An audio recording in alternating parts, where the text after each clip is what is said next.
कोटि कोटि नमन। आइए जोरदार करतल ध्वनि के साथ स्वागत करते हैं सर्वप्रिय जनप्रिय प्रधानमंत्री श्री नरेंद्र मोदी जी का।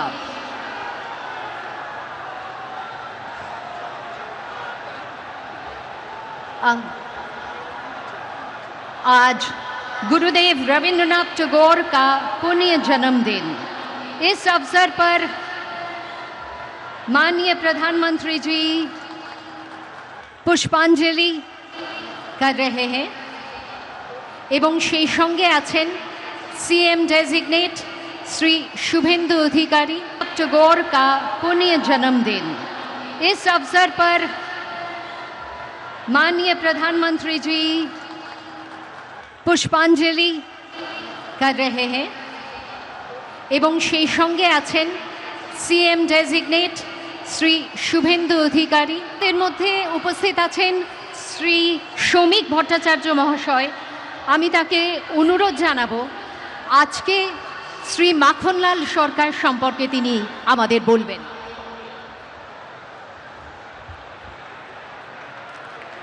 শিলিগুড়ি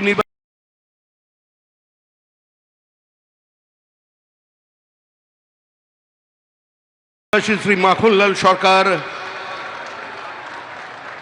সবরই প্রতীক্ষার মতো দীর্ঘ প্রতীক্ষা ভারত কেশরী ডক্টর শ্যামাপ্রসাদ মুখার্জি, যিনি ভারতের সংবিধান এবং ভারতবর্ষের অখণ্ডতার জন্য এই বাংলায় জন্মগ্রহণ করে নিজের প্রাণ দিয়েছিলেন, যাকে কাশ্মীরের জেলে রহস্যজনকভাবে কার্যত খুন করা হয়েছিল এবং তার সেই যাত্রার যিনি সহযোগী ছিলেন।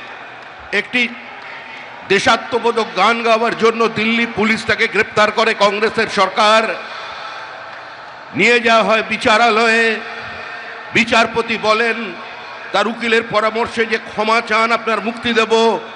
কিন্তু মাখনলাল সরকার বলেছিলেন আমি কোনো অপরাধ করিনি, সুতরাং আমি একটা গান গেয়েছি। বিচারপতি বলেন তাহলে আপনি গানটা গেয়ে শোনান।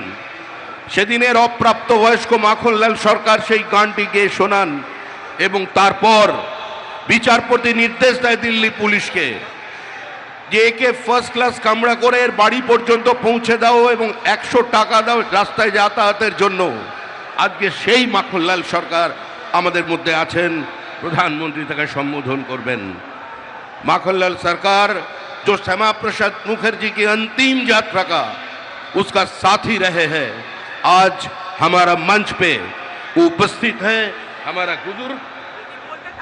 हमारा बुजुर्ग जो जीवन में किसी का सामने सर नहीं झुकाया और ऐसे हजारों कार्यकर्ता का बलिदान और प्रतीक्षा का कारण आज इस पार्टी सत्ता में आए हैं। यह सिर्फ कोई सत्ता की